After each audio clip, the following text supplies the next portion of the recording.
Hi there, I'm Gary. Welcome to my channel. Today I'm looking at the brand new Westland Wessex helicopter in 1/72nd scale from Airfix. Now if you like the video, please do remember to let YouTube know by giving it the imperial thumbs up, by hitting the notification bell and by subscribing to the channel. It's free and a great way to show your support.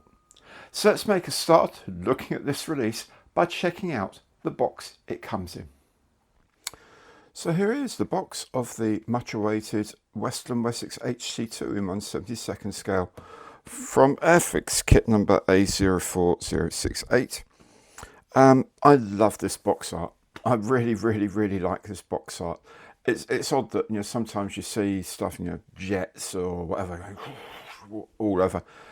This actually speaks more to me about what the Wessex did than a lot of the pictures of jets and what they did. This is like down near the foliage, you know, even either that's the fog of war or it's mist in the morning, and there they are down there doing their job. Absolutely love this. Really nice. On the long side here we have a brief history of the Westland Wessex, and we have a brief look at the three schemes, where they're from.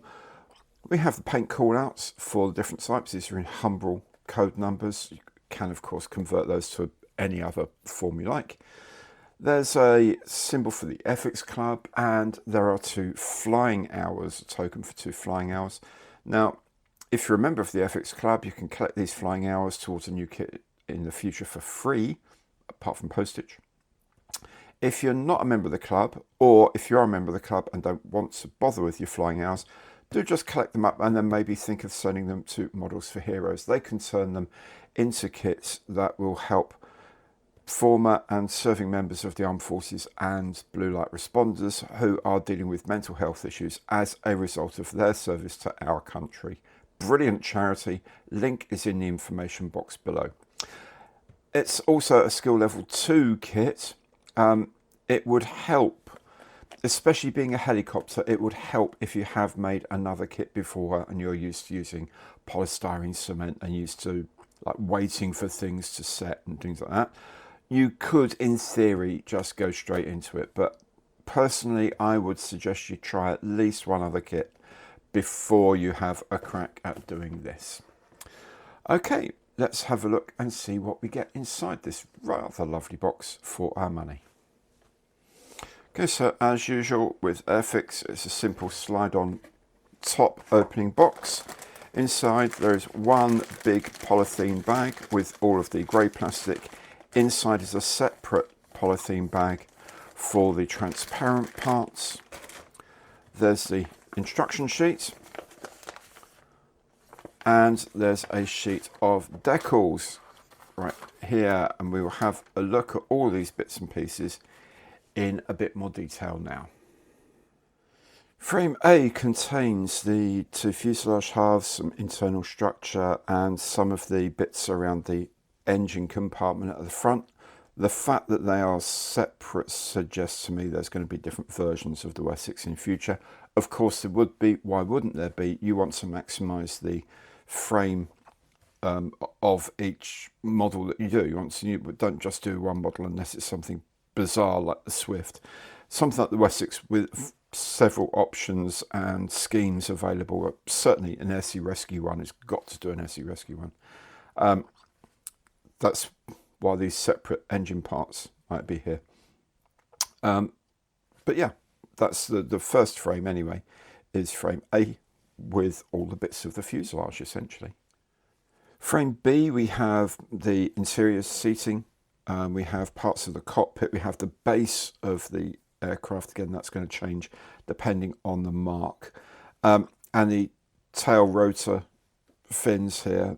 Another little seat here. These are very finely moulded, so they look like they should be really quite nice to put in. Very nicely moulded anchor points as well, so kind of looking forward to having a go at doing these. Frame C, we have the interior instrument panels, we have the pilot and co-pilot's seats, undercarriage parts, engine exhausts, wheels and so on. In frame D we have the tail rotor assembly, part of the hub assemblies for the main rotor. There's this piece here, which is a fillet if you want to do it with the rear, the tail rotor and the fin folded. That's the interior bits that go inside if you want to fold it up. Main door, exhaust covers and so on.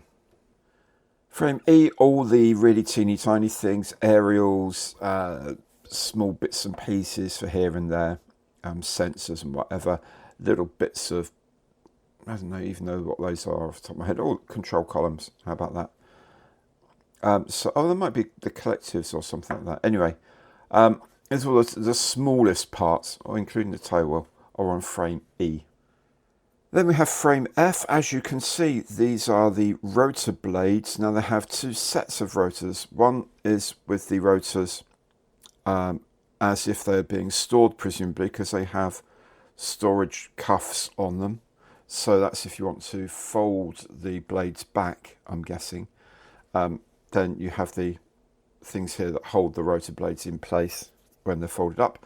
And I'm guessing these are they sort of droop under their own weight, because these are what they have when the blades are out but not actually spinning. As they spin up, the blades bend up with the lift and all that. I'm guessing these are as if you were parked, basically, and the blades are sort of drooped slightly under their own weight.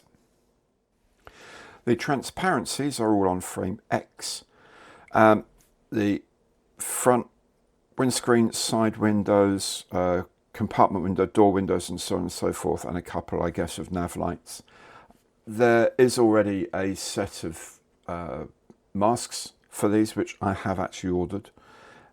So that will help, because they've moulded in the windscreen wipers, so that's going to be a difficult mask if you're doing it yourself. But you could, of course, be hand painting them, in which case it's not a problem. But I've got spray masks on order as well. But anyway, all the parts look nice and clean. That is frame X. If we have a closer look at the plastic parts here on the frame, this is a brand new tooling. There should be absolutely nothing wrong with this frame. And so far, having nosed around it, I can't see anything wrong with it at all. The moulding is nice. People are going to say, oh, these lines are way out of scale. Well, of course they're out of scale, but it's a 1/72nd scale kit. So you're going to need these to be a bit more obvious to make them visible. Not all of us are world-class model makers who can get panel lines to be shown when they're insanely accurate. These are for just really are from everyday people, and I'm happy the panel lines are like that. Once this has been primed, they'll be a bit more subdued. Then there's going to be a couple of coats of paint on there, and then there's going to be some gloss coat, and then the decals, and then some dry coat, some matte coat rather. After all of that, these are going to probably disappear largely, but then I'm going to sort of do little pin washes to bring them up. But I think they're grand.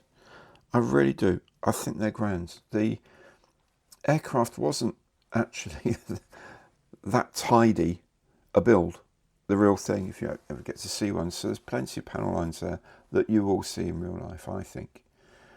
Other than that, the parts look very nice. There's a lot of, if we have a look here, there's a lot of this sort of under injection. So the gates for the injection go underneath the edges of the parts. So when you cut this off, you don't affect the surface of the part. You can just chop this off, sand this down, because this is a connections face. So you're going to lose that. So you're not doing any damage to the actual aircraft joints, as it were. And it's the same here on the fuselage. It's got these under injection points. So when you chop it from the frame, you can see here it doesn't sort of go over the top of the aircraft here. So you chop it off the frame. So the tiniest amount of sanding going to be needed there. All the sanding you're going to do is going to be on the face where the two halves actually touch, and that's cool because they're going to be hidden. I like these tiny little bits of the folding exterior parts of the folding mechanism, which is nice. This is the only bit that slightly worries me, in that I'm pretty sure I'm going to maybe break that, but I hope I won't, but I think I might. But other than that, these are very, very nicely moulded indeed. I think so anyway. Likewise, the really small parts here, things like the control column, you know, this is just over about half millimetre thick. They're moulded nicely. Collectives are also moulded very well.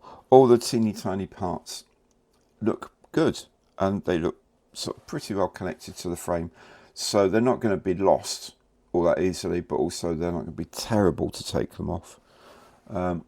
This is the I think this is the rig for bracing the blades when the blades are folded. But everything looks fine. There's a tiny little rear wheel, tail wheel there. Okay, so here we have the seats. I wish they had given us the option of seats with straps on, but there we go. There's a part count issue. I know you have to only have so many parts on these things. The instrument panel comes with or without the instruments moulded on, which means you could just put the decal straight onto that and not worry about it, or you can put it onto here and get some setting solution to make it sit into all of these, or indeed just dry brush that and paint it yourself. That's your choice. You can also dry brush, of course, the other instrument and control panels. But everything looks really nicely moulded. Let's go for the wheels here. Very nice, very clean. And you can see these are weighted, so there's a definite shape to the undercarriage connections, so that this weighting sits in exactly the right place.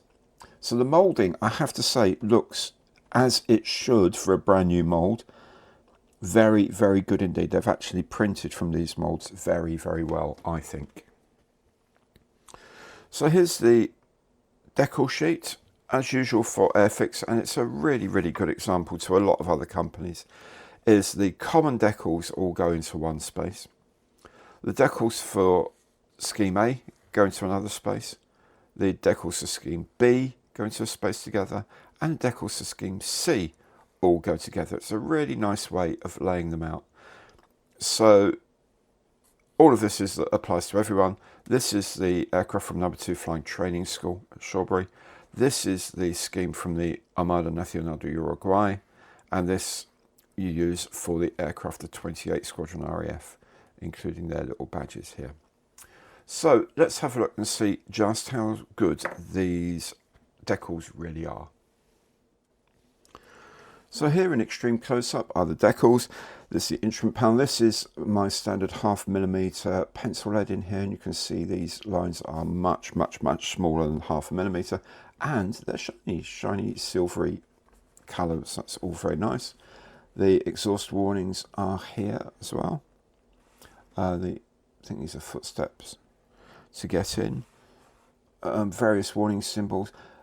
The yellow is a difficult colour to print and to get looking good on decals, and that's why when you do use cartograph, for example, you can get these yellows come out really rich because they use a separate screen for each individual colour, not just cyan, magenta, yellow and black like you would with a traditional 4-colour process.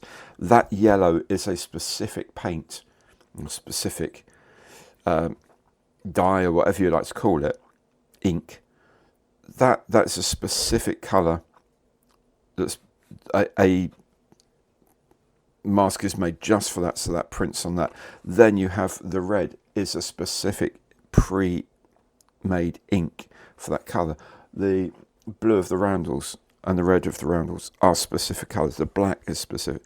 Everything is an individual mask, individual silk screen that gets printed, which is why these are so expensive, because you can have quite a lot of individual silk screens, but it means the decals look astonishingly good.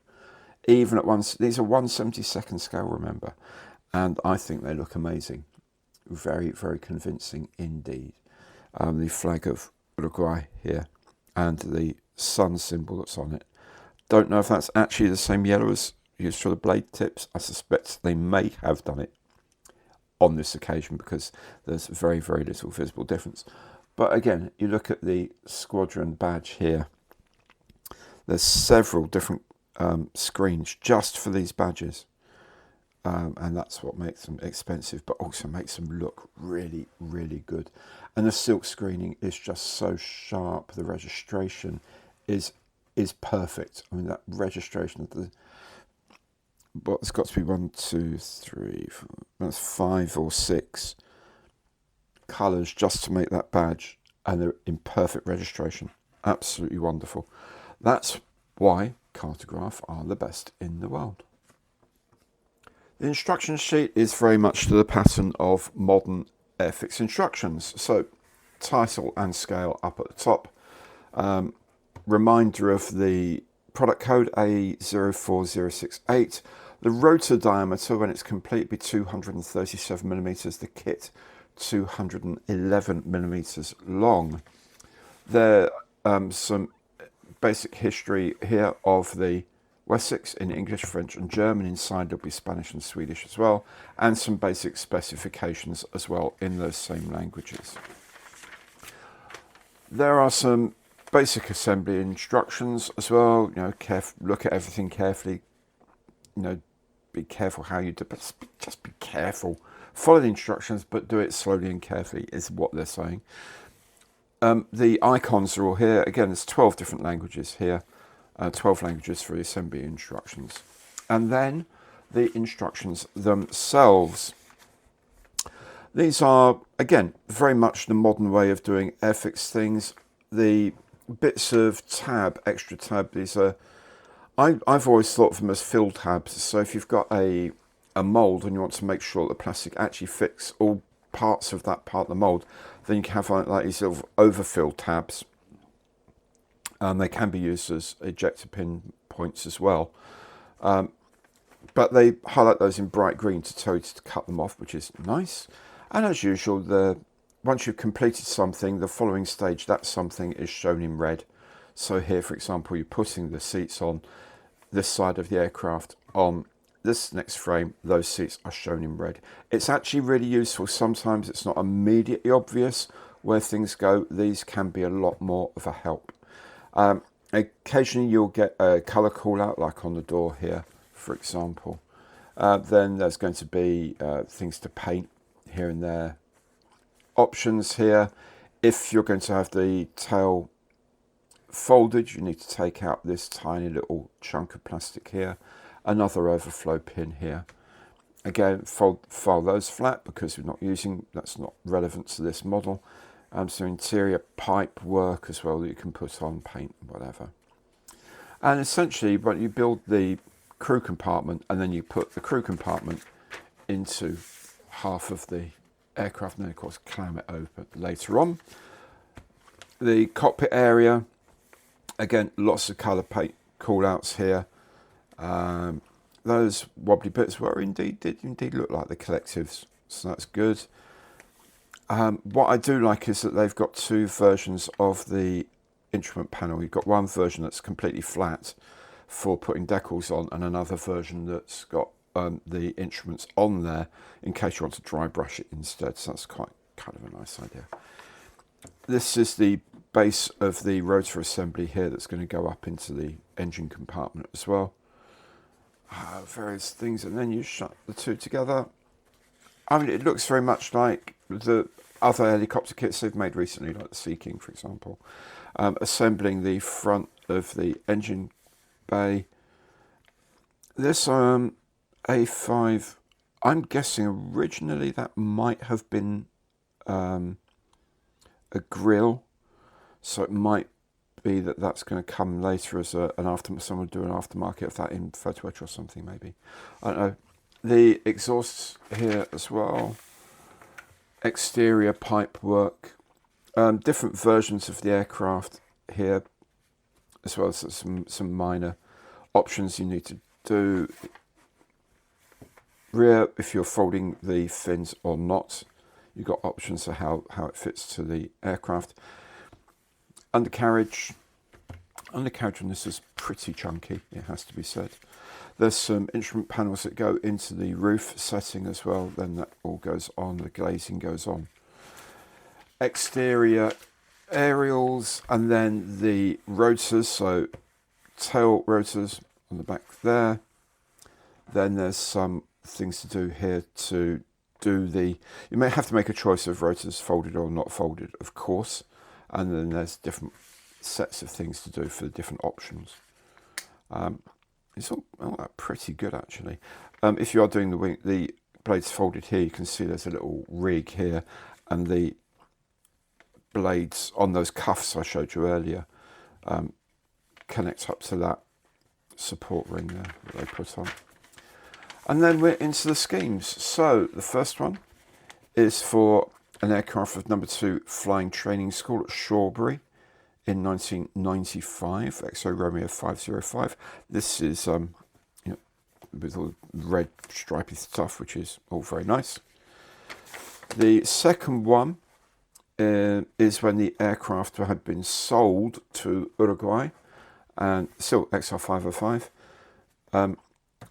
The Armada Nacional de Uruguay, second aero base at Laguna del Salsa. Again, they basically had all they've done is painted out some of the stuff and then painted over their own markings. And it still had the XO Romeo 505, which is quite odd. And then an aircraft of 28 Squadron Royal Air Force at Setkong in the Far East in 1978, XO Romeo 500. Primary difference, of course, hasn't got the red bands all over it. This is essentially the layout I'll be using. However, it will be it will be an aircraft like this, but I need to find some numbers that will match an aircraft that I've flown in, because I really want to do one as an aircraft I've flown in, which means also probably might have to change the squadron ID as well. But I'll do a bit of research on it. But essentially, mine's going to look like that, without the red all over it. Okay, that's the instructions and the schemes. There it is. I think it's a very good looking model with a lot of potential. The moulding seems spot on for once, and the construction straightforward, while giving room for other versions to be released later. I'll make this one as one of the box kits, as I just can't wait for the decals of a 72 Squadron aircraft to be released. Just means I'll have to build another one later. Now, if you liked the video, do please remember to let YouTube know by giving it the Imperial thumbs up, by hitting the notification bell, and by subscribing to the channel. Thanks so very much for watching today, and goodbye.